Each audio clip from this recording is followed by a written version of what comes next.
La tarde caía sobre Culiacán con ese peso húmedo que anunciaba lluvia. Desde la ventana de su oficina, en la comandancia de la Policía Judicial del Estado, el capitán Roberto Santana observaba cómo las sombras se extendían sobre la avenida Obregón, tragándose poco a poco los últimos rayos de sol que se filtraban entre los edificios de concreto. Era marzo de 1987 y algo en el aire de Sinaloa había cambiado. No era solo el calor sofocante o la tensión que se respiraba en cada esquina.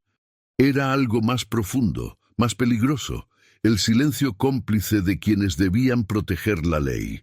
Roberto encendió un cigarro y revisó nuevamente el expediente que tenía sobre el escritorio. 3 ejecutados en menos de una semana, todos con el mismo patrón: un tiro en la nuca, las manos atadas con cinta industrial y ningún testigo dispuesto a hablar. Los cuerpos habían aparecido en distintos puntos de la ciudad, desde las colonias populares hasta las afueras donde los campos de tomate se perdían en el horizonte. Lo que más le inquietaba no era la brutalidad de los crímenes, sino la indiferencia con la que sus superiores archivaban cada caso. Ajuste de cuentas entre malandros, decían, como si eso justificara dejar de buscar justicia. Había pasado 18 años en la policía, desde que era un joven agente recién salido de la academia en 1969, convencido de que podía hacer la diferencia.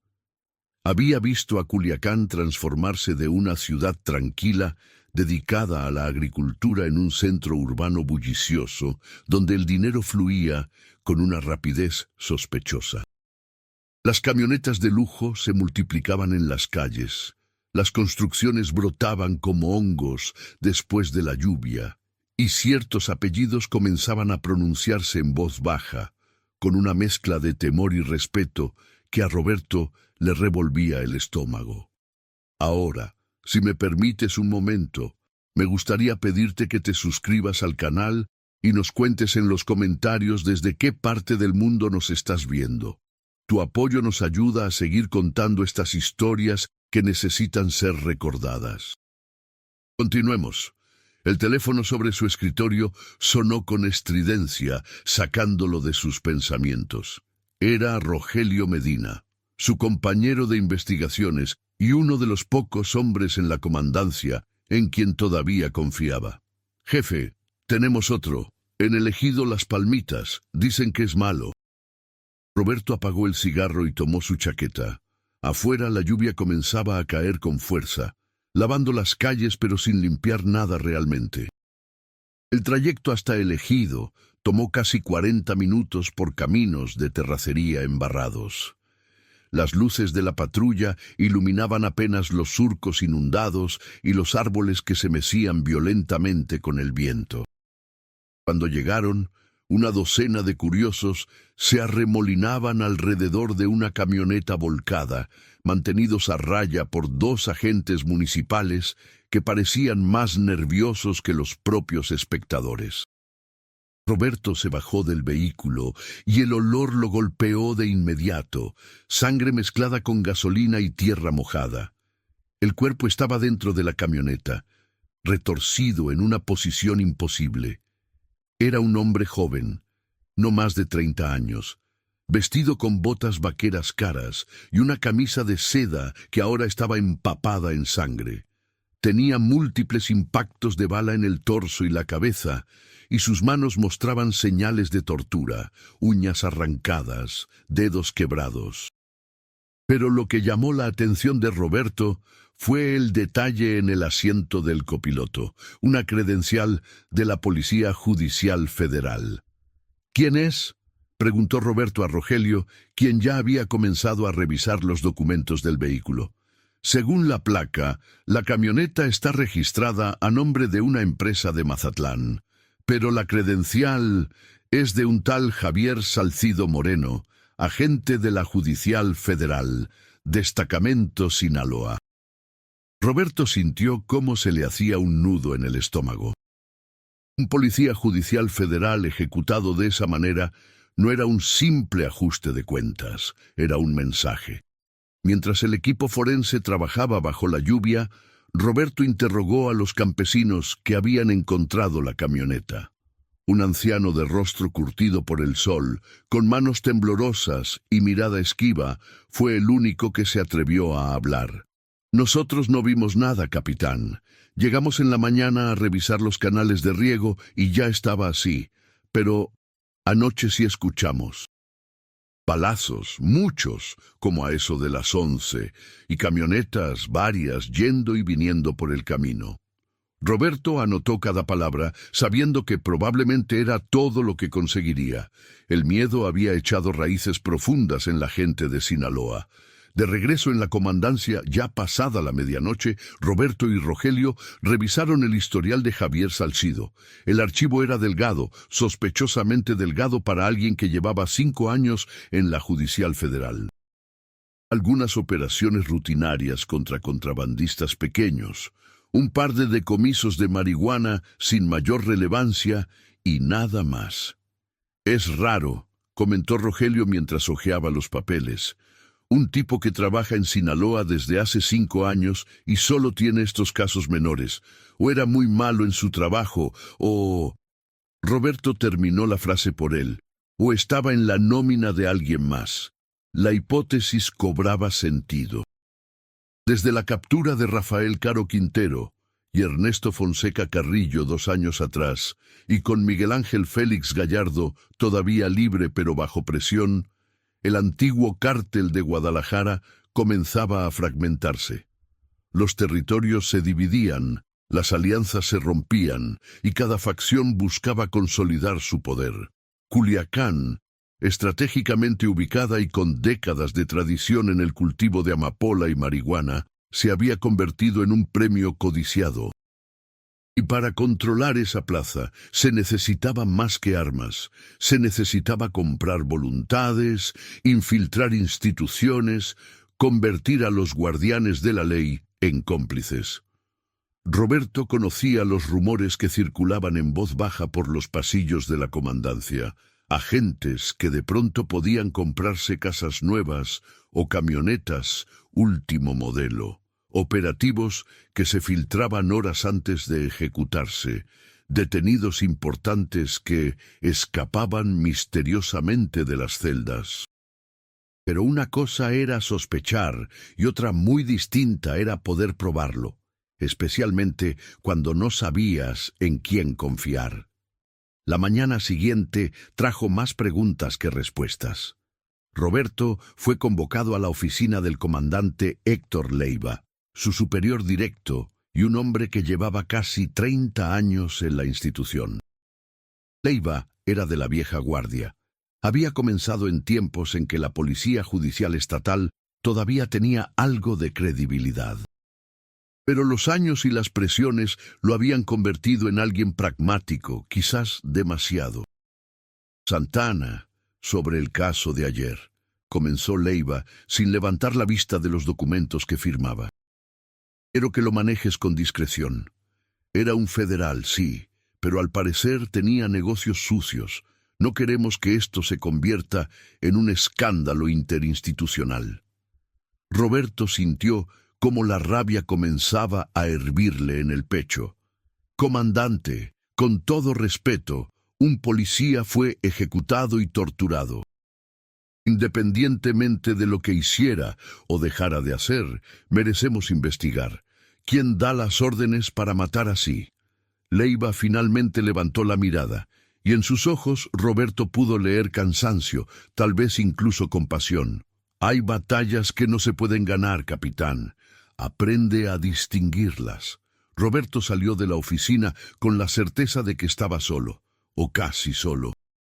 Esa tarde se reunió con Rogelio en un pequeño restaurante alejado del centro, donde los oídos indiscretos eran menos probables. Vamos a seguir investigando, le dijo Roberto entre bocados de carne asada. Pero solo nosotros dos. No le digas a nadie más en la comandancia. Rogelio asintió, su rostro reflejando la misma determinación mezclada con miedo que Roberto sentía. Ambos sabían que estaban cruzando una línea invisible pero muy real. Los siguientes días fueron un ejercicio de paciencia y cautela. Roberto comenzó a reconstruir los últimos movimientos de Javier Salcido, visitando bares, preguntando a informantes, revisando registros telefónicos. Poco a poco, un patrón emergió. Salcido había sido visto repetidamente en compañía de varios empresarios locales que, según los archivos de inteligencia, eran sospechosos de lavar dinero del narcotráfico. También frecuentaba un rancho en las afueras de Culiacán, propiedad de un hombre llamado Arturo Beltrán, quien oficialmente se dedicaba a la exportación de vegetales, pero cuya riqueza parecía desproporcionada para ese negocio. Una tarde, mientras revisaban fotografías de vigilancia antiguas, Rogelio hizo un descubrimiento inquietante. En una imagen tomada 6 meses atrás, durante un operativo rutinario, aparecía Salcido conversando amigablemente con otro hombre. Rogelio reconoció al sujeto de inmediato.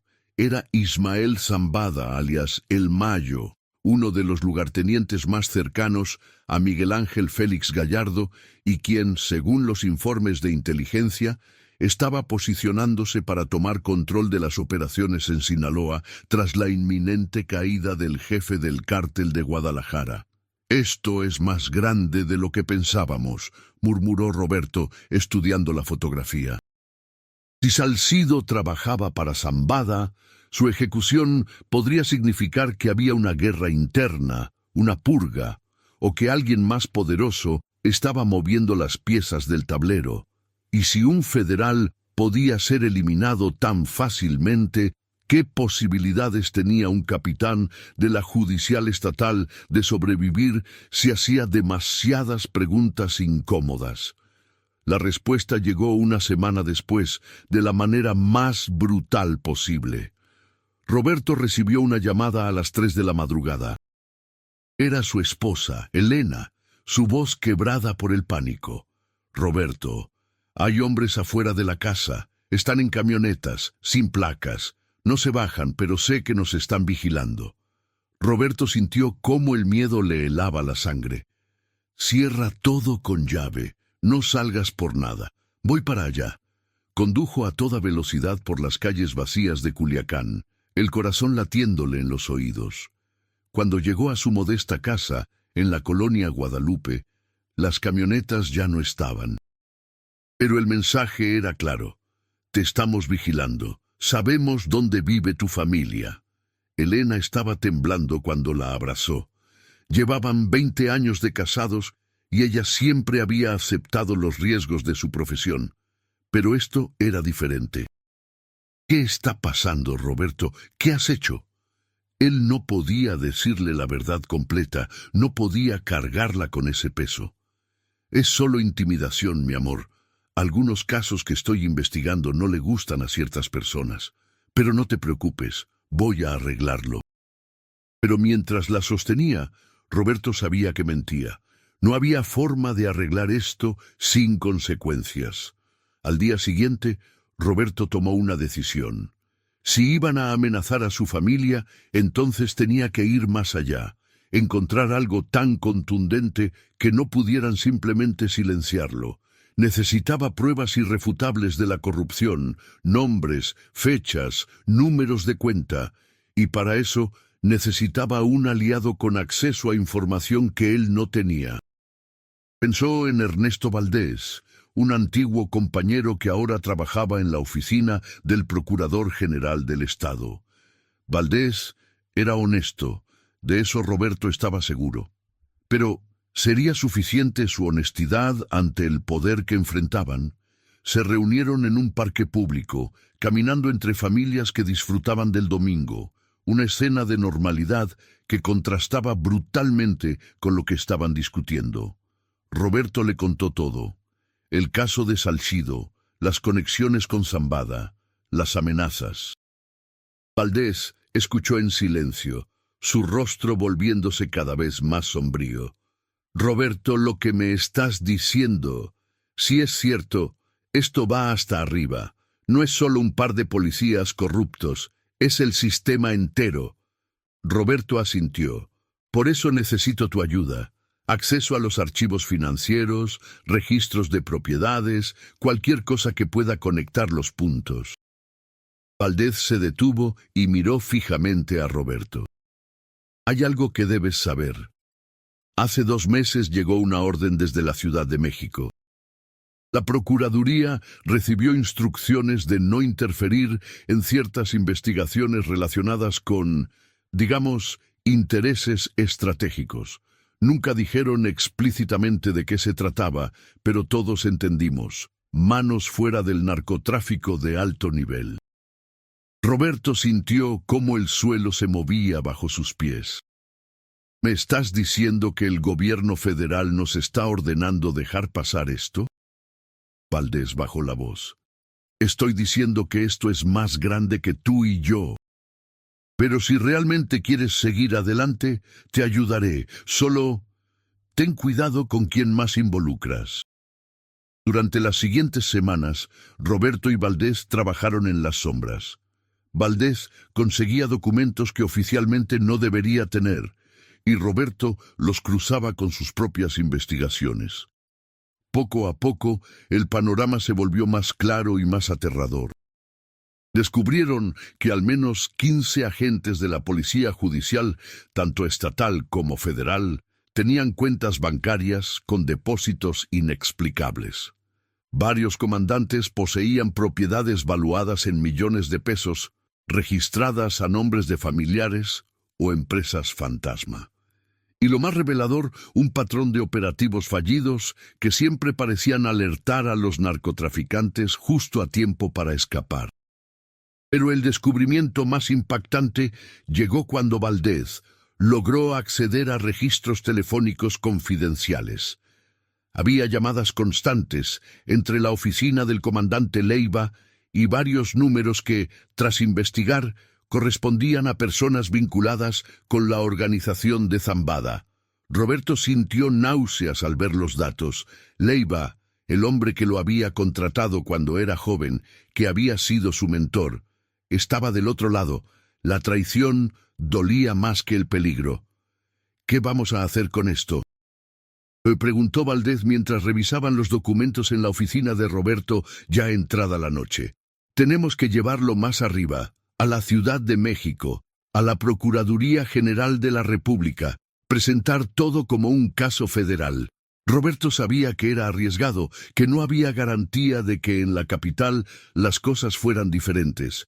Pero era su única opción. No podía acudir a sus superiores locales porque la mayoría estaban comprometidos. Y quedarse quieto significaba permitir que la impunidad siguiera creciendo como un cáncer. Prepararon el expediente meticulosamente. Cada acusación tenía que estar respaldada con evidencia sólida. Cada conexión debía ser indiscutible.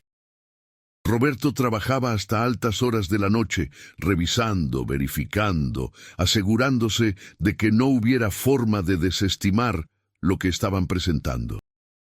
Elena notaba su agotamiento, la tensión que lo consumía. ¿Vale la pena?, le preguntó una noche mientras él bebía café frío sobre montañas de papeles. ¿Vale la pena arriesgar todo por esto? Roberto levantó la vista y vio en los ojos de su esposa no reproche, sino genuina preocupación. Si nosotros no lo hacemos, ¿quién lo hará? Si dejamos que el miedo gane, entonces ya perdimos todo lo que vale la pena proteger. Pero el tiempo se agotaba. Roberto comenzó a notar que lo seguían.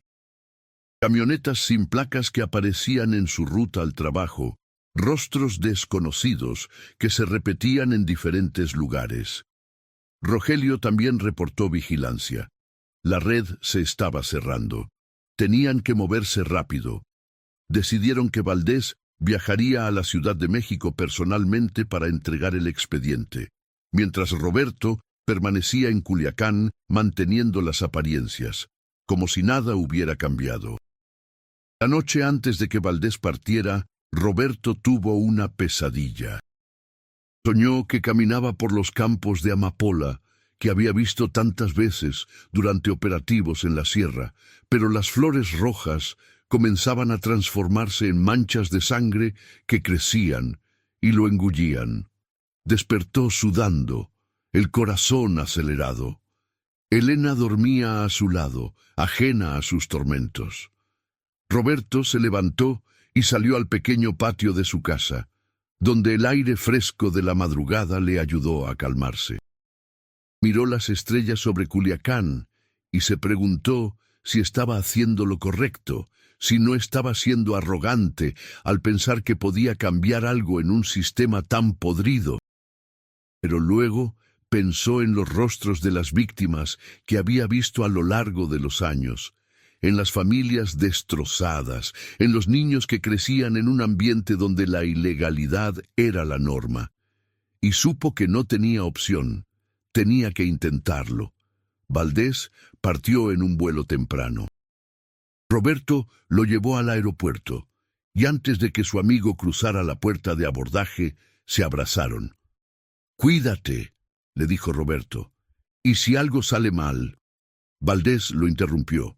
«No va a salir mal. Vamos a lograrlo». Roberto quiso creer en esa certeza, pero un mal presentimiento lo acompañó de regreso a la ciudad.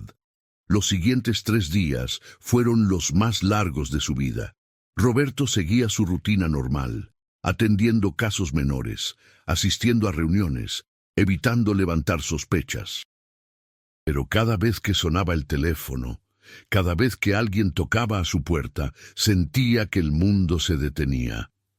Finalmente, el 4.º día, Valdés llamó. Lo entregué. Lo recibieron en la oficina de la subprocuraduría. Dijeron que van a revisar todo y que tomarán las medidas necesarias. Roberto sintió un alivio momentáneo. «¿Cuándo regresas?» «En 2 días.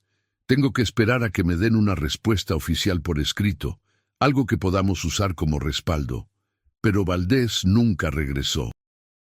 La noticia llegó como un mazazo. Su cuerpo había sido encontrado en un canal de riego en las afueras de Culiacán, con señales de tortura y un tiro en la nuca.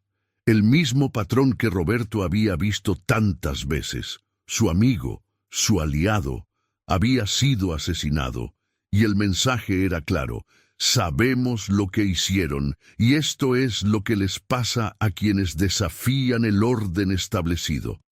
Roberto cayó en una profunda crisis. Durante días apenas pudo funcionar, consumido por la culpa y el dolor. Había arrastrado a Valdés a esto, y ahora su amigo estaba muerto. Elena no sabía qué decir, cómo consolarlo. La casa se llenó de un silencio pesado, roto solo por los sollozos que Roberto trataba de ocultar.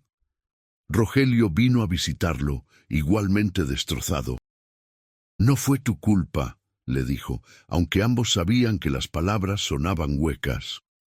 Valdés sabía a qué se arriesgaba. Tomó la decisión de ayudarte porque creía en lo mismo que tú.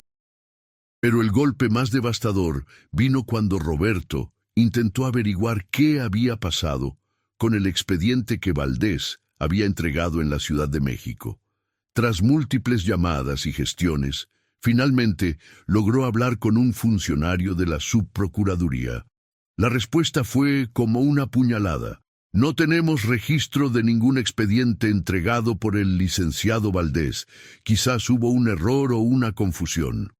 Roberto sintió como la rabia reemplazaba al dolor. No había sido un error. El expediente había sido enterrado, destruido o simplemente ignorado. El sistema que se suponía debía proteger la justicia había decidido proteger la corrupción. Esa noche, Roberto tomó una decisión. No podía seguir luchando de la manera convencional. Las instituciones estaban quebradas, infiltradas hasta la médula, pero tampoco podía simplemente rendirse y permitir que la impunidad reinara sin consecuencias. Tenía que encontrar otra manera, aunque significara poner en riesgo todo lo que le quedaba. Habló con Elena, diciéndole la verdad completa por primera vez. Ella lloró, no de sorpresa sino de confirmación de lo que ya sospechaba. ¿Qué vas a hacer?, preguntó finalmente. Voy a hacer ruido, respondió Roberto. Tanto ruido que no puedan simplemente silenciarme sin que todos se enteren. Su plan era arriesgado y probablemente suicida: contactar a periodistas, filtrar información a la prensa nacional, hacer público lo que el gobierno quería mantener oculto. No tenía el expediente original que Valdez había llevado, pero conservaba copias de los documentos más importantes y conocía suficientes detalles como para construir una narrativa que al menos sembraría dudas y preguntas. Comenzó por contactar a María Esparza, una periodista de investigación de un diario nacional que tenía reputación de no dejarse intimidar. Ella había escrito artículos sobre narcotráfico y corrupción antes, siempre caminando en la delgada línea entre informar y convertirse en objetivo. Se reunieron en Mazatlán, lejos de Culiacán, en un café con vista al malecón donde el ruido de las olas proporcionaba cierta cobertura contra oídos indiscretos. Roberto le contó toda la historia: el asesinato de Salcido, las conexiones con Zambada, la red de corrupción policial, el expediente enterrado, la muerte de Valdez. María escuchaba tomando notas, su rostro reflejando indignación, pero también escepticismo profesional. ¿Tienes pruebas de todo esto?, preguntó finalmente. Roberto sacó un sobre con copias de documentos bancarios, fotografías, registros telefónicos. Tengo suficiente para que comiences a investigar.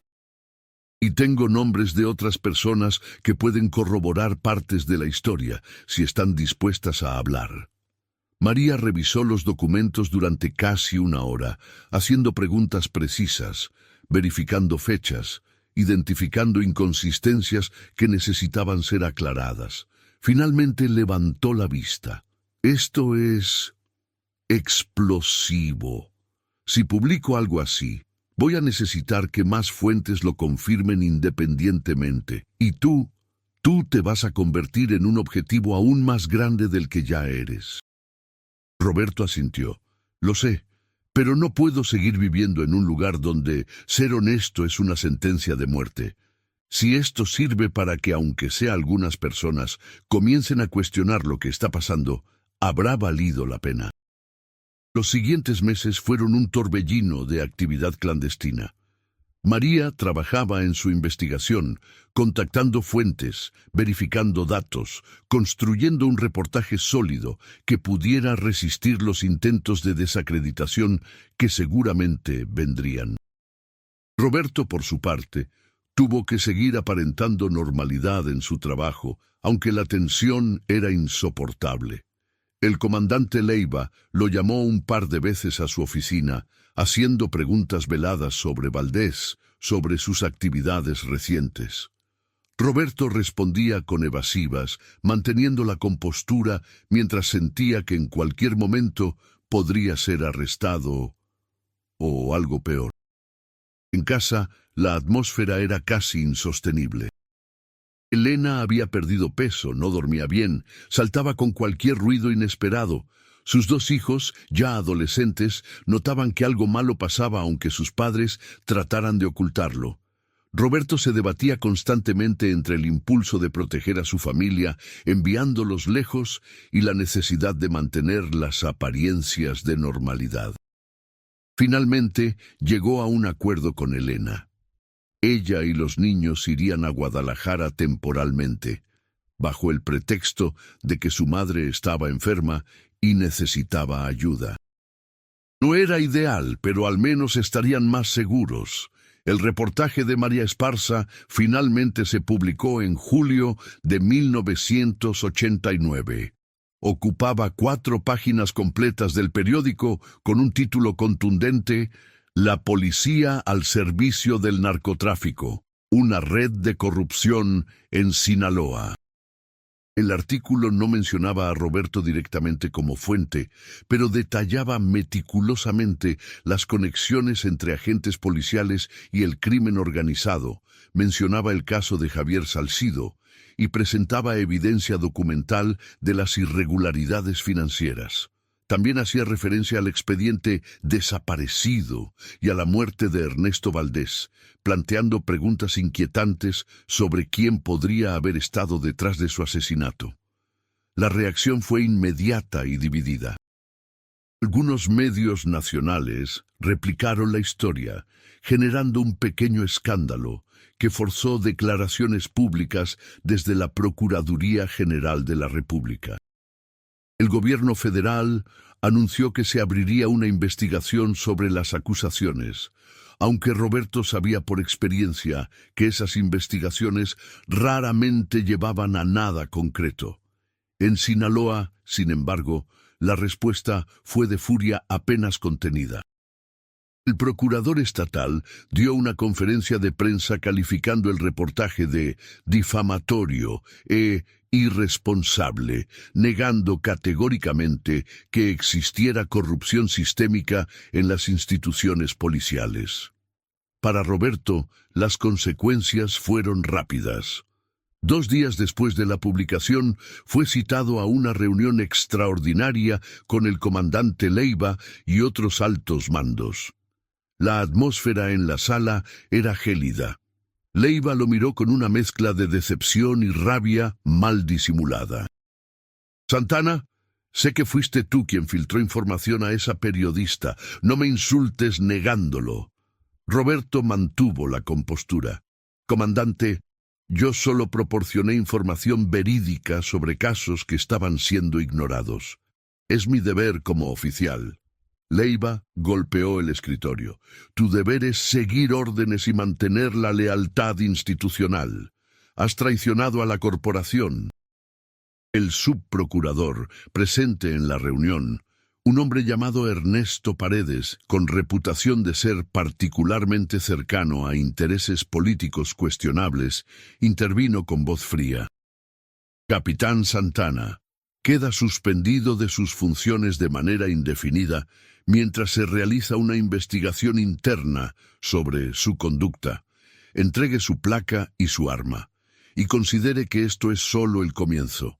Hay quien dice que usted fabricó evidencia y difamó a servidores públicos honorables. Esos son delitos graves».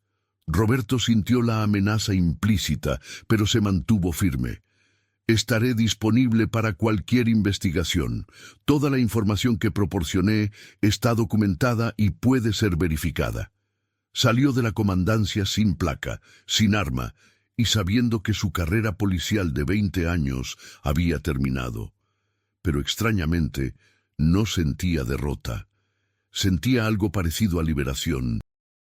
Por primera vez en meses, había dormido relativamente bien la noche anterior, sabiendo que al menos había hecho algo, que no se había quedado callado. Llamó a Elena a Guadalajara para contarle. Ella lloró, pero en su voz también había un dejo de alivio. «¿Qué vamos a hacer ahora?», le preguntó. «Vamos a salir de Culiacán», respondió Roberto. «Ya no hay nada que nos ate aquí». Pero antes de irse, Roberto recibió una visita inesperada. Era de noche y alguien tocó discretamente a su puerta. Al abrir, encontró a Rogelio, acompañado de otros 3 agentes que Roberto conocía vagamente. Todos entraron rápidamente, mirando nerviosos hacia la calle. «Jefe», comenzó Rogelio, «queríamos que supiera que no todos están en contra suya. Hay varios de nosotros que estamos cansados de lo que está pasando. Cuando leímos el reportaje, muchas cosas cobraron sentido y queremos ayudar». Roberto sintió una mezcla de gratitud y preocupación. «Es peligroso, muchachos. Yo ya estoy marcado, pero ustedes todavía tienen sus carreras». Uno de los otros agentes, un hombre joven llamado Carlos Ruiz, lo interrumpió. «¿Qué carreras, capitán? ¿Carreras sirviendo a narcos, mirando para otro lado mientras asesinan gente? Eso no es lo que firmamos cuando entramos a la academia». Los otros asintieron. Roberto se sentó, abrumado. «¿Qué proponen?». Rogelio sacó una carpeta. «Hemos estado reuniendo más información. Casos que fueron archivados, órdenes que nunca se ejecutaron, evidencia que desapareció misteriosamente. Si María Esparza quiere seguir publicando, tenemos material para meses. Roberto miró los rostros determinados de esos hombres y sintió algo que no había experimentado en mucho tiempo: esperanza.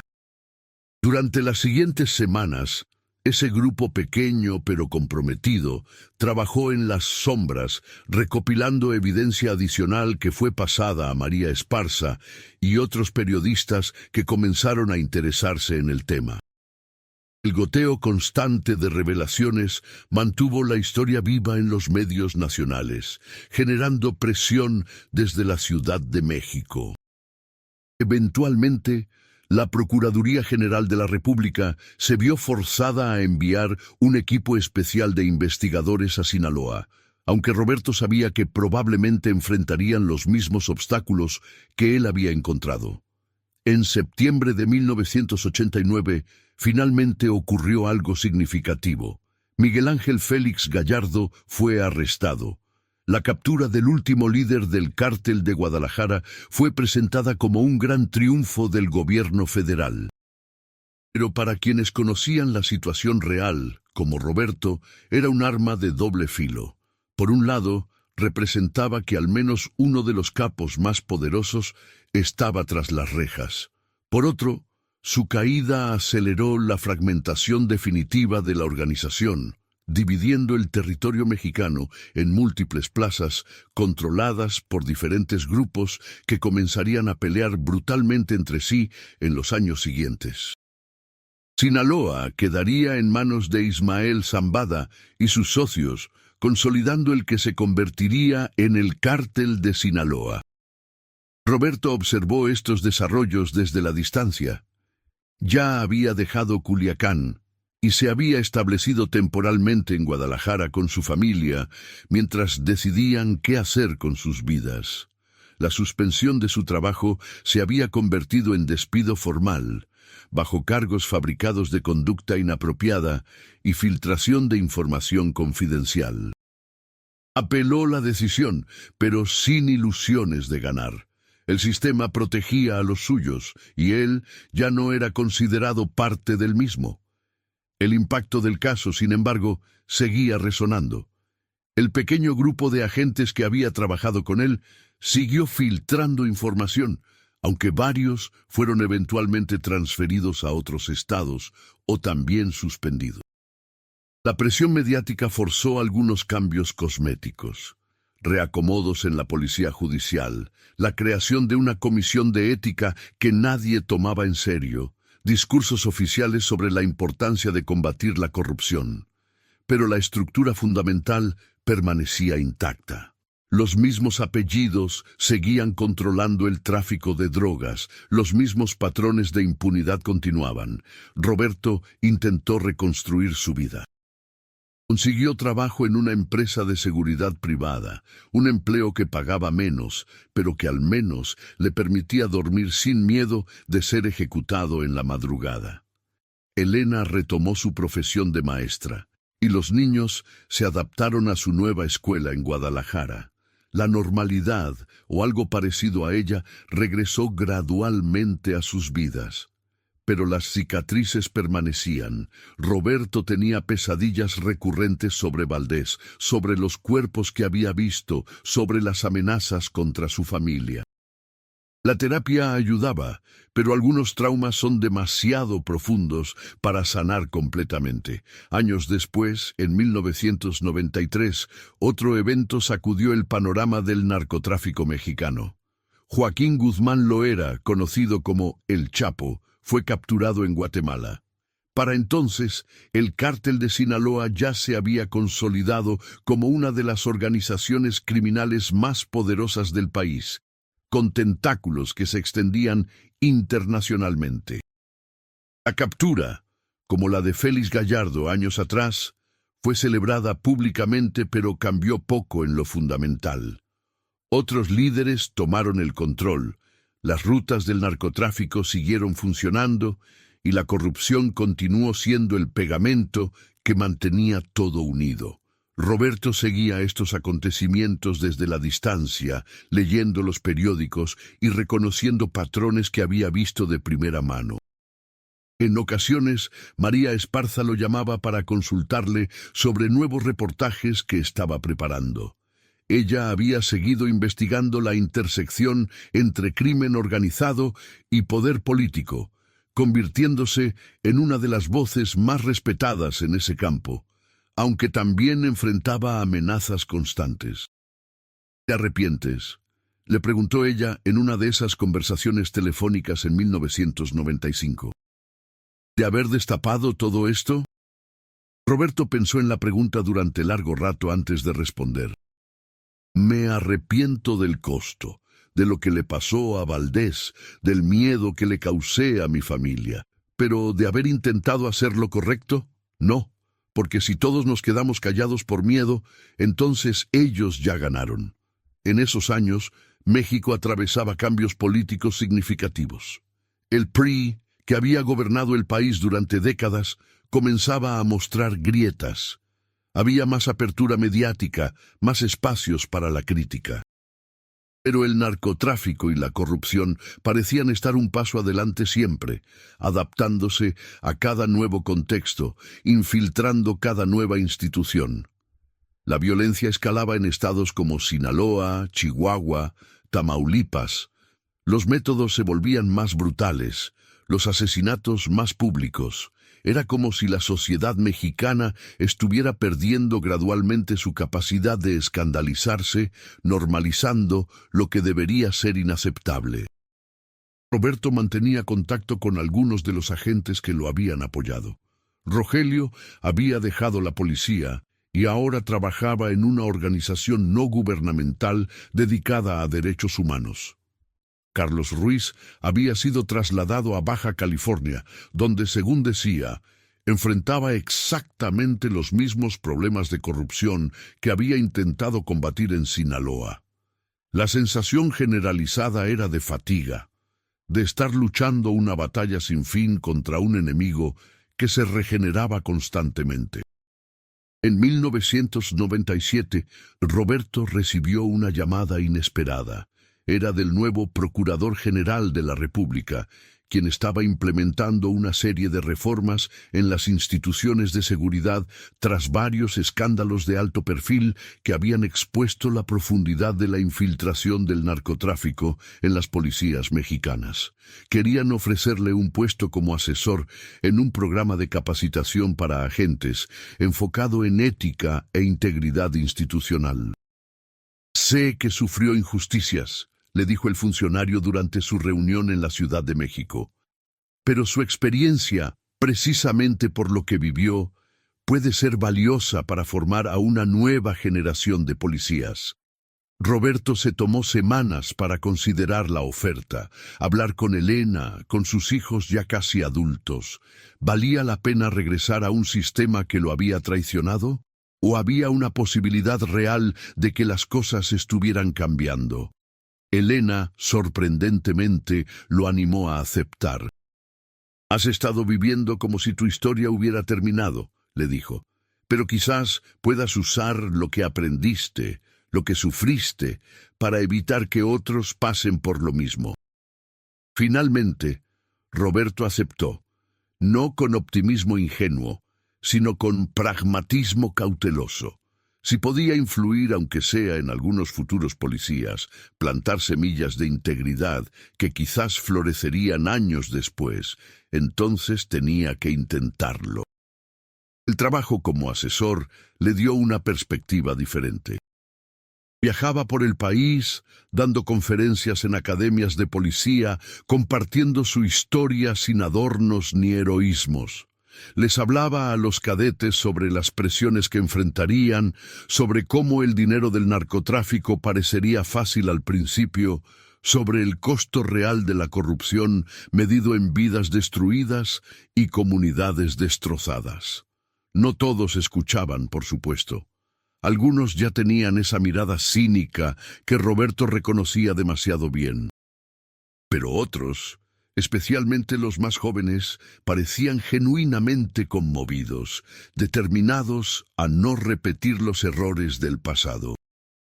En una de esas conferencias en Culiacán, a donde había regresado por primera vez en casi 8 años, Roberto se encontró con el comandante Héctor Leiva. Su antiguo superior se había retirado y lucía considerablemente más viejo y cansado. Se miraron en el pasillo de la Academia de Policía sin hablarse por un largo momento. Finalmente, Leiva se acercó. «Santana», dijo simplemente. Roberto asintió. «Comandante». Hubo un silencio incómodo antes de que Leiva continuara. «Tal vez tenías razón. Tal vez si más de nosotros hubiéramos tenido tu valor en lugar de nuestra prudencia, las cosas serían diferentes ahora». No era exactamente una disculpa, pero era lo más cercano que Roberto esperaba recibir. «¿Cómo están las cosas aquí?», preguntó. Leiva negó con la cabeza. «Peor que cuando te fuiste. Más violencia, más impunidad. Los jóvenes ya no quieren ser agricultores o comerciantes. Quieren ser narcos porque es lo que ven que funciona. Y los policías... Muchos entran a la academia ya sabiendo que van a terminar trabajando para el otro lado. Es deprimente». Roberto no supo qué responder, porque Leiva tenía razón. El problema había crecido más allá de lo que cualquiera podría haber imaginado. Antes de continuar con el resto de la historia, me gustaría recordarte que te suscribas al canal, si aún no lo has hecho, y que nos cuentes en los comentarios desde dónde nos estás escuchando. Tu participación nos ayuda a continuar compartiendo estas historias importantes. Sigamos adelante. Para el año 2000, Roberto había pasado 3 años como asesor. Había visto cambios graduales, mejor capacitación, protocolos más estrictos, algunos casos de corrupción efectivamente castigados. Pero también había visto la violencia del narcotráfico escalar a niveles sin precedentes. Los carteles ya no solo se contentaban con traficar drogas, controlaban territorios enteros, imponían sus leyes, desafiaban abiertamente al Estado. Y el Estado, fragmentado y corroído internamente, parecía cada vez menos capaz de responder. En sus conversaciones con María Esparza, quien seguía siendo una de las periodistas más valientes del país, Roberto a menudo reflexionaba sobre el significado de todo lo que había vivido. ¿Logramos algo?, le preguntaba. Valdés murió, yo perdí mi carrera y las cosas están peor que nunca. María, quien había sobrevivido a múltiples amenazas y seguía publicando reportajes incisivos sobre crimen organizado, tenía una perspectiva diferente. Logramos que la verdad no muriera en silencio. Documentamos lo que estaba pasando cuando otros preferían fingir que no existía, y cada persona que lee nuestro trabajo, cada policía que decide no aceptar el primer soborno, cada familia que exige justicia, todos ellos son el legado de lo que hicimos. Roberto quería creerlo, necesitaba creerlo para que todo el sufrimiento tuviera algún sentido, pero las dudas lo asaltaban en las noches, cuando los recuerdos regresaban con particular viveza. ¿Había valido la pena? ¿O simplemente había sido un idealista ingenuo que había sacrificado su estabilidad y la paz de su familia por una causa perdida? La respuesta, comprendió gradualmente, no era simple. No había victorias totales ni derrotas absolutas en una lucha como esta. Cada acto de resistencia contra la impunidad, cada momento de integridad en medio de la corrupción, cada verdad documentada frente a las mentiras oficiales, todo eso importaba. No porque fuera a cambiar el sistema de la noche a la mañana, sino porque establecía que había límites que no todos estaban dispuestos a cruzar, que había valores por los que algunos todavía estaban dispuestos a arriesgar algo. En sus conferencias, Roberto comenzó a enfatizar no solo los peligros de la corrupción, sino también la importancia de construir redes de apoyo mutuo entre policías honestos. No pueden hacerlo solos, les decía a los cadetes. Necesitan encontrar a otros que compartan sus valores, crear lazos de confianza, protegerse mutuamente. La corrupción es sistémica, pero la integridad también puede serlo si hay suficientes personas comprometidas con ella. Algunos jóvenes tomaban notas furiosamente, otros intercambiaban miradas escépticas. El futuro era incierto. Roberto también comenzó a hablar públicamente en foros sobre seguridad, eventos académicos, incluso en el Congreso cuando fue invitado a testificar sobre propuestas de reforma policial. Su historia se había convertido en un caso de estudio sobre los costos personales de combatir la corrupción sistémica. No era famoso, pero en ciertos círculos era reconocido como alguien que había pagado un precio real por sus principios. Esa reputación le daba una plataforma que intentaba usar responsablemente. Durante una de esas participaciones en el Congreso, Roberto finalmente pudo decir públicamente algo que había estado guardando durante años. Frente a legisladores y medios de comunicación, detalló cómo el expediente que Ernesto Valdez había entregado en la Procuraduría General de la República había desaparecido, cómo su amigo había sido asesinado días después, cómo las instituciones federales habían sido cómplices de la impunidad. La declaración causó un pequeño escándalo. Hubo negativas oficiales, acusaciones de que Roberto estaba difamando al gobierno, pero el hecho de que lo dijera abiertamente, que lo documentara oficialmente en un registro del Congreso, significaba que ya no podía ser borrado fácilmente de la historia. Las represalias fueron relativamente menores comparadas con lo que había enfrentado años atrás.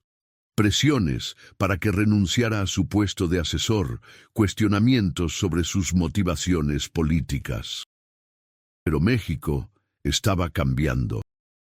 El año 2000 marcó el fin de décadas de gobierno del PRI, con la victoria electoral de Vicente Fox. Había una sensación de apertura, de posibilidad de cambio real. Roberto no era ingenuo al respecto. Sabía que cambiar presidentes no cambiaba automáticamente las estructuras profundas de poder y corrupción, pero al menos había más espacio para voces disidentes como la suya. Elena, viendo cómo Roberto gradualmente recuperaba algo de paz interior a través de este trabajo, le dijo un día: «Estoy orgullosa de ti. No siempre lo he estado, no voy a mentir. Hubo momentos en que te odié por ponernos en peligro, por no pensar primero en nosotros. Pero viendo lo que has hecho con tu dolor, cómo lo has convertido en algo que ayuda a otros, eso requiere un tipo diferente de valor». Roberto la abrazó, agradecido por su apoyo, consciente de que sin ella probablemente no habría sobrevivido emocionalmente a todo lo vivido.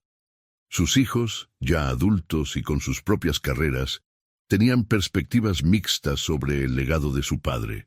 Su hijo mayor, Daniel, estudiaba Derecho y decía que había elegido esa carrera precisamente por la historia de su padre, queriendo ser parte de la solución desde el sistema legal.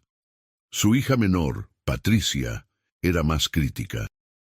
«Papá, admiro lo que hiciste, pero también vi lo que nos costó como familia, los años de miedo, de no sentirte segura en tu propia casa. No estoy segura de que valga la pena repetirlo». Roberto entendía ambas posturas. No había respuestas correctas universales a dilemas tan complejos. En 2003, María Esparza publicó un libro sobre narcotráfico y corrupción en México, que incluía un capítulo extenso sobre el caso de Roberto Santana y Ernesto Valdez. El libro se convirtió en un éxito de ventas y fue ampliamente discutido. Para Roberto, leer ese capítulo fue una experiencia agridulce.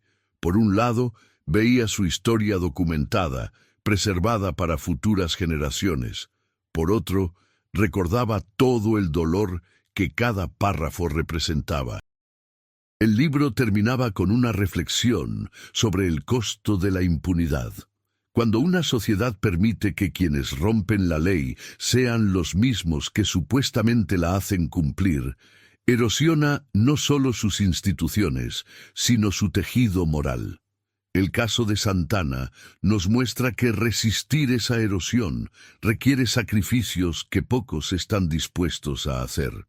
La pregunta es, ¿cuántos más como él necesitamos antes de que el cambio sea posible? Roberto se retiró definitivamente del servicio público en 2005, a los 62 años. Había pasado casi 40 años, de una forma u otra, tratando de que el sistema de justicia funcionara.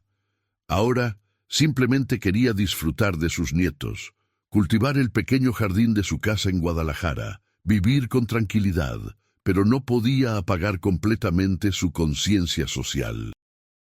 Seguía dando ocasionalmente conferencias cuando se lo pedían. Seguía en contacto con Rogelio y otros antiguos colegas que compartían su visión. Seguía leyendo sobre los desarrollos del narcotráfico y la corrupción en México con una mezcla de preocupación y resignación. Los años siguientes confirmaron sus peores temores. La guerra contra el narcotráfico lanzada por el presidente Felipe Calderón en 2006 desató una ola de violencia sin precedentes. Miles de muertos, desapariciones masivas, enfrentamientos abiertos entre carteles y fuerzas armadas. El cártel de Sinaloa, que Roberto había visto nacer en los años 80, se había convertido en una de las organizaciones criminales más poderosas del mundo. Y la corrupción que él había intentado denunciar décadas atrás, ahora era tan evidente y generalizada que casi nadie se sorprendía. En 2008, Roberto recibió una llamada de Carlos Ruiz, el joven agente que lo había apoyado años atrás. Carlos ahora trabajaba para una organización internacional de derechos humanos, documentando abusos tanto de criminales como de autoridades. «Capitán», le dijo usando el viejo título con afecto, «estamos organizando un panel de discusión sobre la memoria histórica del narcotráfico en México. Queremos que participe, que cuente su historia. Hay toda una generación que no sabe cómo empezó todo esto, que cree que la violencia actual surgió de la nada». Roberto aceptó, aunque con cierta aprensión. Remover esos recuerdos nunca era fácil. El panel se realizó en la Universidad Nacional Autónoma de México, ante un auditorio lleno de estudiantes, académicos, periodistas y activistas. Roberto compartió el estrado con otros sobrevivientes de la guerra contra el narcotráfico, un periodista que había sido secuestrado y torturado por escribir sobre carteles, una madre que buscaba a su hijo desaparecido, un exalcalde que había sido forzado a renunciar tras negarse a negociar con criminales. Cada historia era desgarradora a su manera, cada testimonio una evidencia de cómo la impunidad había devorado partes enteras del país. Cuando llegó su turno, Roberto habló durante casi una hora. Contó sobre Culiacán en los años 80, sobre Javier Salcido y Ernesto Valdez, sobre el comandante Leiva y el sistema de corrupción que había descubierto. Pero también habló sobre las elecciones que había enfrentado, sobre las noches en que había querido simplemente rendirse, sobre la culpa que todavía cargaba. La lucha contra la impunidad no es épica, les dijo a los estudiantes que escuchaban atentos. Es agotadora, frustrante y rara vez tiene finales felices. Pero es necesaria porque cada vez que dejamos pasar un acto de corrupción, cada vez que normalizamos la injusticia, cedemos un poco más de nuestra humanidad. Y eventualmente no queda nada por ceder. La respuesta del público fue emotiva. Durante la sesión de preguntas, varios jóvenes expresaron admiración, pero también desesperanza. ¿Cómo podemos luchar contra algo tan grande?, preguntó una estudiante de Derecho. ¿Cómo no nos rendimos cuando parece que nada cambia? Roberto pensó cuidadosamente su respuesta. No pelean solos y no esperan victorias totales inmediatas. Cada pequeño acto de resistencia, cada documento que preservan, cada verdad que se niegan a ocultar, todo eso se acumula. Valdés y yo no derrotamos al narcotráfico ni acabamos con la corrupción, pero documentamos lo que estaba pasando, y esa documentación existe ahora como evidencia histórica que nadie puede borrar completamente. Ese es el tipo de victoria que podemos aspirar a alcanzar. Después del panel, varios jóvenes se acercaron a Roberto. Algunos querían más detalles sobre su caso. Otros simplemente querían estrechar su mano, decirle que su historia los había inspirado. Uno de ellos, un estudiante de periodismo llamado Miguel, le dijo algo que se le quedó grabado.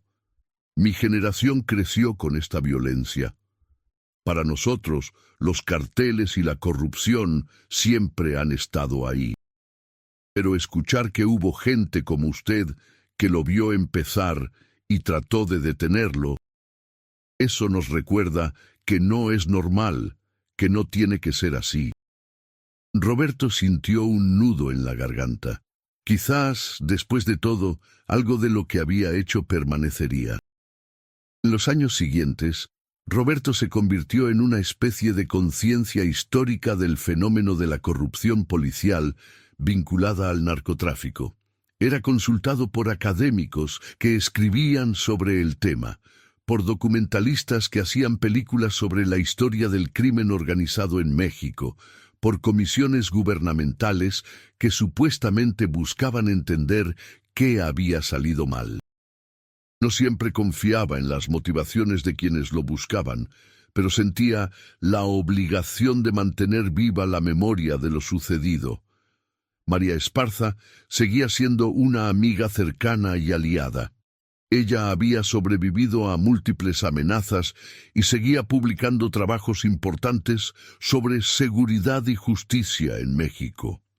En sus conversaciones privadas, ambos reflexionaban sobre el arco de sus vidas. ¿Sabes qué es lo más triste?, le dijo María en una de sus reuniones en 2012. Que todo lo que documentamos en los 80 y 90, la infiltración del narcotráfico en las policías, la complicidad de políticos, la impunidad sistémica, todo eso es ahora conocimiento común. Ya no hay que investigarlo porque es obvio, pero conocerlo no ha sido suficiente para cambiarlo. Roberto asintió sombríamente. Quizás porque la corrupción no es solo un problema de individuos malos. Es estructural, y cambiar estructuras requiere más que buena voluntad o indignación. Más tarde, en 2014, la desaparición de 43 estudiantes normalistas en Ayotzinapa sacudió al país de una manera que pocos eventos habían logrado. La brutalidad del caso, la evidente complicidad entre criminales y autoridades municipales y estatales, la incompetencia o complicidad federal en la investigación, todo eso provocó protestas masivas y una crisis de legitimidad para el gobierno. Roberto observaba los acontecimientos con una mezcla de horror y familiaridad. Era la misma historia que había vivido décadas atrás, solo que magnificada, más visible, imposible de ignorar. Fue invitado a hablar en varias de las marchas y mítines organizados por los familiares de los desaparecidos y sus simpatizantes. Parado ante miles de personas que coreaban «Vivos se los llevaron, vivos los queremos», Roberto sintió todo el peso de las décadas. «Yo vi cómo empezó esta impunidad», les dijo con voz temblorosa. «Vi cómo se normalizó, cómo se institucionalizó. Y traté de detenerla cuando todavía parecía posible. Fallé. Todos los que intentamos en esos años, fallamos. Y ahora ustedes cargan con las consecuencias. No tengo respuestas fáciles que ofrecerles. Solo mi compromiso de seguir contando la verdad, de no dejar que se olvide cómo llegamos a este punto. Elena, quien lo acompañaba a esos eventos, veía con preocupación cómo todo aquello reabría las viejas heridas de su esposo. «Tienes que cuidarte», le decía.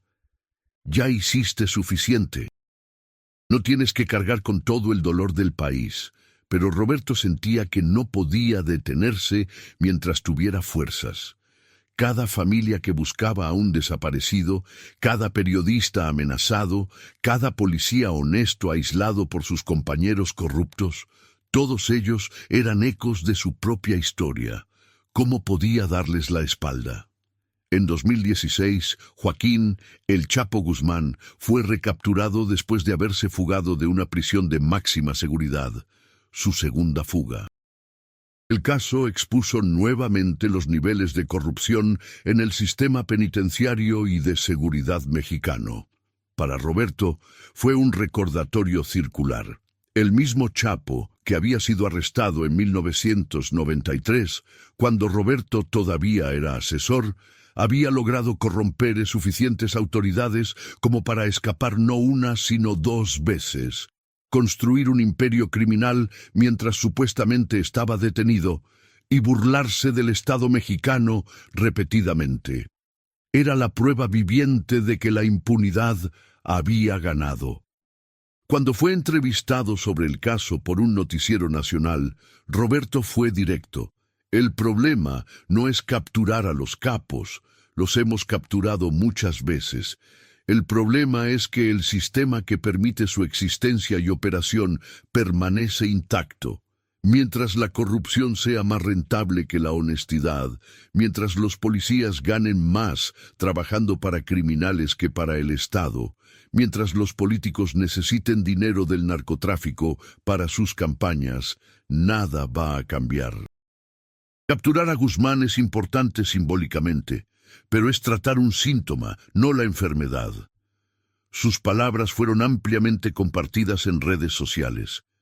Algunos lo llamaron pesimista, derrotista. Otros dijeron que estaba diciendo lo que todos pensaban, pero pocos se atrevían a expresar. Roberto no le importaba mucho el debate. A sus 73 años había dejado de preocuparse por si lo consideraban controversial. Solo le importaba la verdad. A medida que su salud comenzaba a declinar, años de estrés habían cobrado factura en su corazón y su presión arterial. Roberto comenzó a pensar más seriamente en su legado. ¿Qué quedaría de todo lo que había intentado hacer? Trabajó con María Esparza en un proyecto de historia oral, grabando extensas entrevistas sobre su experiencia, asegurándose de que los detalles no se perdieran con su memoria. También donó todos sus documentos personales, los que había logrado preservar a través de los años, a un archivo universitario dedicado a la memoria histórica de la violencia en México. Su hijo Daniel, ahora un abogado especializado en derechos humanos, le dijo: «Papá, tu historia es importante no porque hayas ganado, sino porque representa a todos los que intentaron y fueron aplastados por el sistema. Cada uno de ustedes es evidencia de que hubo resistencia, de que no todos se vendieron o se quedaron callados. Eso importa para la historia». Roberto quería creer que su hijo tenía razón, que su fracaso aparente tenía algún significado más profundo. En 2018, con la elección de Andrés Manuel López Obrador como presidente bajo promesas de transformación profunda del país, Roberto sintió una débil chispa de esperanza. Quizás, finalmente, habría voluntad política real para atacar las raíces de la corrupción y la impunidad. Pero su experiencia le había enseñado escepticismo. Había visto demasiados gobiernos prometer cambios y luego perpetuar las mismas dinámicas. «Lo juzgaré por sus acciones, no por sus palabras», le dijo a un periodista que le preguntó su opinión sobre el nuevo gobierno. Los años siguientes mostraron que su escepticismo estaba justificado. A pesar de la retórica de la Cuarta Transformación, la violencia continuaba, la impunidad persistía, y las estructuras del narcotráfico permanecían intactas. Hubo algunos cambios, mayor atención a causas sociales, menos retórica militarista, pero los problemas fundamentales que Roberto había identificado décadas atrás seguían sin resolverse. En 2020, en medio de la pandemia de COVID-19, Roberto sufrió un infarto. Sobrevivió, pero quedó debilitado. Durante su recuperación, pasó mucho tiempo reflexionando sobre su vida. Elena, quien había estado a su lado a través de todo, le tomaba la mano y le recordaba los buenos momentos, sus hijos, sus nietos, las pequeñas victorias personales. No todo ha sido lucha y dolor, le decía. También hemos tenido amor, familia, momentos de paz. Roberto asentía, agradecido por su perspectiva equilibradora. Rogelio lo visitó durante esa recuperación. Su antiguo compañero también estaba ya mayor, con el cabello completamente blanco y el rostro marcado por años de trabajo en organizaciones de derechos humanos. Pasaron horas recordando sus años en la policía judicial, los casos que habían investigado juntos, el momento en que decidieron desafiar al sistema. ¿Lo harías otra vez?, preguntó Rogelio. Sabiendo todo lo que sabemos ahora, ¿volverías a tomar las mismas decisiones? Roberto contempló la pregunta largo rato. Sí, dijo finalmente. Porque la alternativa era convertirme en lo que combatía. Prefiero haber intentado y fallado que haber vivido cómodamente como cómplice. En sus últimos años, Roberto se dedicó a escribir sus memorias, no con intenciones de publicarlas necesariamente, sino como un ejercicio de procesamiento, de dar sentido a toda una vida marcada por la lucha contra la impunidad. Escribía en las mañanas, cuando su mente estaba más clara, llenando cuadernos con recuerdos, reflexiones, análisis de lo que había salido mal y lo que podría haberse hecho diferente. Elena leía los borradores y ocasionalmente sugería correcciones o adiciones. Deberías hablar más sobre nosotros, le decía, sobre tu familia. No todo puede ser trabajo y tragedia. Así que Roberto añadió capítulos sobre su vida personal, conocer a Elena en la universidad, el nacimiento de sus hijos, las comidas domingueras con familia extendida, los pequeños momentos de normalidad que habían sido su ancla en medio de las tormentas. Se dio cuenta de que esos momentos, más que sus casos o su activismo, eran lo que realmente había hecho que su vida valiera la pena. La lucha contra la corrupción había sido importante, pero el amor y la familia habían sido esenciales. En 2023, María Esparza publicó un artículo de aniversario sobre el caso de Roberto Santana y Ernesto Valdez, titulado 35 años después, el costo de la impunidad en México. El artículo rastreaba cómo los patrones que ellos habían identificado en los años 80 se habían multiplicado y profundizado. Incluía entrevistas con Roberto, ahora de 80 años, reflexionando sobre el arco completo de la historia. No ganamos, le dijo Roberto a María en esa entrevista, pero establecimos un registro. Demostramos que era posible resistir, aunque fuera a un costo personal terrible, y tal vez, solo tal vez, ese registro inspirará a futuras generaciones a seguir intentándolo. El artículo generó considerable atención. Roberto recibió mensajes de todo el país, de policías jóvenes que luchaban contra la corrupción en sus corporaciones, de periodistas que investigaban al crimen organizado bajo amenazas constantes, de activistas que buscaban justicia para víctimas de la violencia. Todos ellos veían en su historia un reflejo de sus propias luchas. Usted nos demostró que no estamos solos, le escribió una agente de la Policía Estatal de Guerrero. Que otros han caminado este camino antes que nosotros y sobrevivieron. Eso nos da fuerza. Roberto guardaba esos mensajes releyéndolos cuando las dudas lo asaltaban. Quizás, después de todo, Su historia había servido de algo. No había cambiado el sistema, eso estaba claro, pero había tocado vidas individuales, había inspirado resistencias pequeñas, pero significativas. En un país donde la impunidad parecía omnipotente, mantener viva la posibilidad de la integridad ya era en sí mismo un acto de rebeldía. Una tarde de noviembre de 2024, Roberto estaba sentado en el pequeño jardín de su casa en Guadalajara, viendo cómo el sol se ponía sobre la ciudad. Elena le trajo café y se sentó a su lado. Llevaban más de 50 años juntos, habían atravesado infiernos y momentos de gracia, y ahora simplemente disfrutaban de la compañía mutua en el silencio cómodo de quienes se conocen completamente. ¿En qué piensas?, preguntó Elena. Roberto sonrió levemente. En Culiacán, en cómo era antes de que todo cambiara, en las personas que conocí, las que murieron, las que sobrevivieron. ¿Te arrepientes de algo?, insistió Elena. Roberto consideró la pregunta con la honestidad que solo décadas de vida compartida permitían. Me arrepiento de no haber podido proteger mejor a quienes confiaron en mí. Me arrepiento del precio que tú y los niños pagaron por mis decisiones, pero no me arrepiento de haber intentado hacer lo correcto, incluso cuando era imposible. Porque creo que esa es la única manera de mantener la dignidad en un mundo que constantemente te ofrece razones para renunciar a ella. Elena le tomó la mano.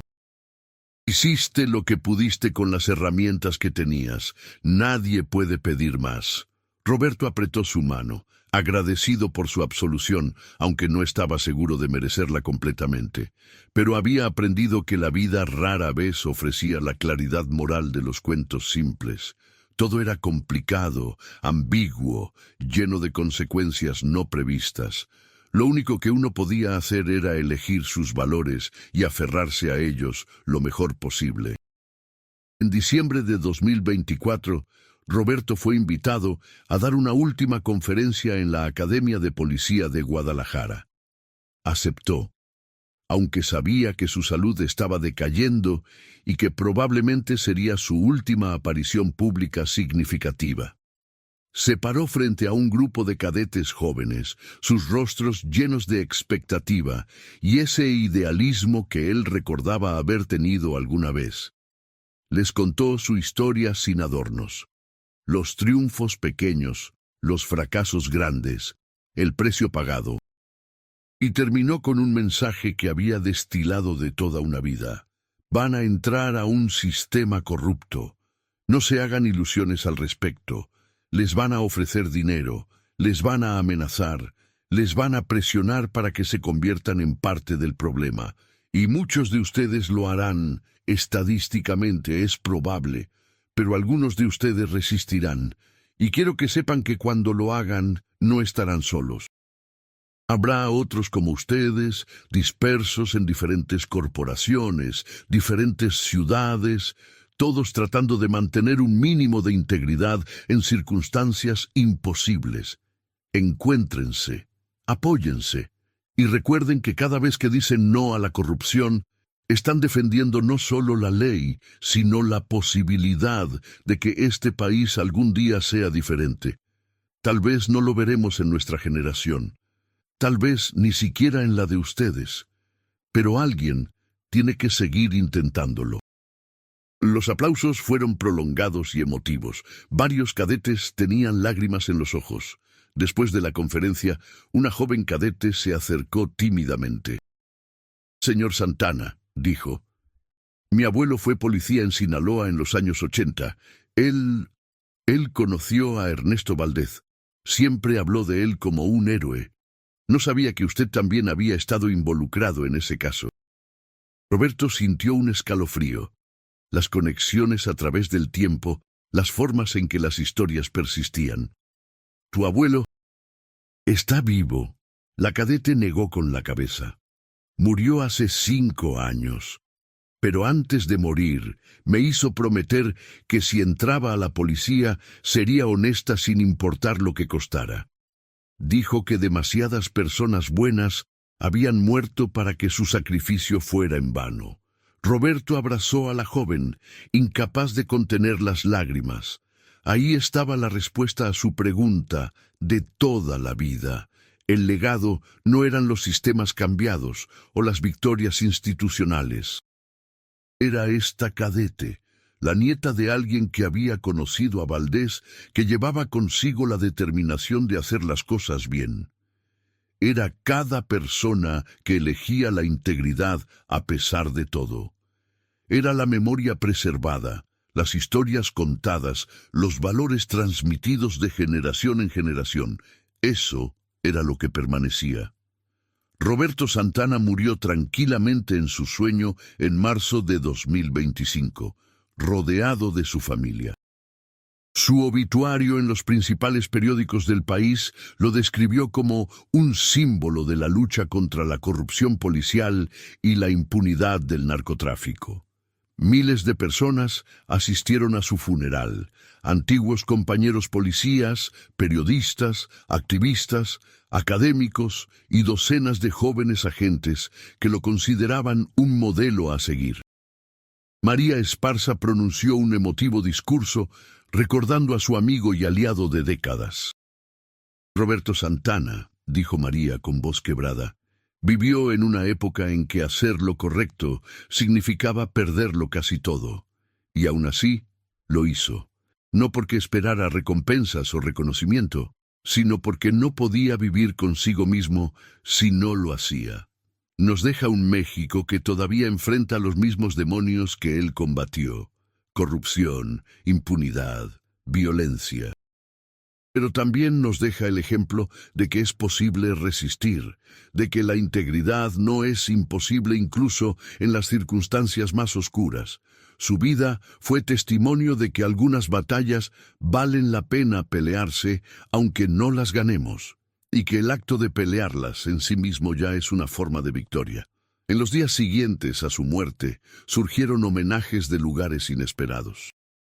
Policías de diferentes estados compartieron en redes sociales cómo la historia de Santana los había inspirado a mantener sus principios. Periodistas escribieron sobre cómo su ejemplo les daba valor para seguir investigando a pesar de las amenazas. Familiares de víctimas de la violencia del narcotráfico lo recordaron como alguien que había validado su dolor y su exigencia de justicia. Daniel, su hijo, al revisar los papeles personales de su padre, encontró un documento fechado solo semanas antes de su muerte. Era una carta dirigida a quien continúe la lucha. En ella, Roberto había escrito sus reflexiones finales. Si estás leyendo esto, probablemente estás enfrentando las mismas decisiones que yo enfrenté. ¿Cedo a la corrupción o resisto? ¿Protejo mi seguridad y la de mi familia o arriesgo todo por principios que tal vez no cambien nada? No te voy a mentir, resistir es brutal. Te costará relaciones, oportunidades, tal vez tu carrera, quizás más, pero ceder te costará tu alma. Y ese es un precio que, una vez pagado, nunca puedes recuperar. He vivido 80 años sabiendo que intenté hacer lo correcto, y eso me ha dado paz, incluso en los momentos más oscuros. Ese es el único consejo que puedo ofrecerte. Elige de manera que puedas vivir contigo mismo, porque al final del día, tu conciencia es el único juez que realmente importa. La impunidad es poderosa, pero no es invencible. Cada acto de integridad la debilita un poco. Tal vez no veremos su caída en nuestra vida, pero alguien lo hará. Sé parte de esa acumulación de resistencia. Vale la pena. Daniel decidió publicar la carta. Se volvió viral, compartida millones de veces en redes sociales, impresa en pancartas en manifestaciones, citada en discursos. Roberto Santana, quien había fallado en su intento de reformar el sistema policial de Sinaloa en los años 80, se había convertido póstumamente en un símbolo nacional de integridad frente a la corrupción. Elena sobrevivió a su esposo por varios años, dedicándose a preservar su memoria y trabajar con organizaciones que apoyaban a familias de policías honestos que enfrentaban represalias. En entrevistas, siempre enfatizaba el costo humano de la lucha de Roberto. Fue un héroe, sí, pero también fue un esposo ausente muchas noches, un padre preocupado que no siempre podía estar presente, un hombre atormentado por decisiones imposibles. Queremos héroes perfectos, pero los héroes reales son personas complicadas que hacen lo mejor que pueden en circunstancias terribles. Esa es la verdadera lección de la vida de Roberto. El México que Roberto dejó atrás seguía luchando con los mismos problemas que él había identificado décadas atrás. La corrupción policial, la infiltración del narcotráfico en instituciones, la impunidad que corroía el tejido social. Pero también había dejado algo importante, un registro histórico de cómo todo comenzó, un testimonio de que hubo resistencia, y un ejemplo de que era posible mantener principios incluso cuando todo conspiraba en contra. Para algunos, eso no era suficiente. Para otros, era todo lo que se necesitaba para seguir intentándolo. Años después de su muerte, cuando estudiantes de historia o criminología estudiaban el surgimiento del narcotráfico moderno en México, el nombre de Roberto Santana aparecía en los textos como representante de aquellos que vieron el problema en sus inicios y trataron de detenerlo. Su historia se enseñaba no como una historia de éxito, sino como una de resistencia fallida pero digna, y en un país donde el cinismo y la resignación a menudo dominaban el discurso público, esa distinción importaba. La historia de Roberto Santana no tiene un final feliz, porque no es ese tipo de historia. Es un testimonio de lo que cuesta mantener la integridad en un sistema corrupto, del precio de la honestidad cuando la deshonestidad es recompensada, de la soledad de aquellos que eligen el camino difícil. Pero también es una historia sobre por qué esas elecciones importan, sobre cómo cada acto de resistencia, por pequeño o aparentemente inútil que sea, contribuye a mantener viva la posibilidad de un mundo mejor. Y en última instancia, esa es la única victoria real disponible cuando se lucha contra la impunidad. Mantener la llama encendida para que otros puedan verla y saber que no están solos en la oscuridad.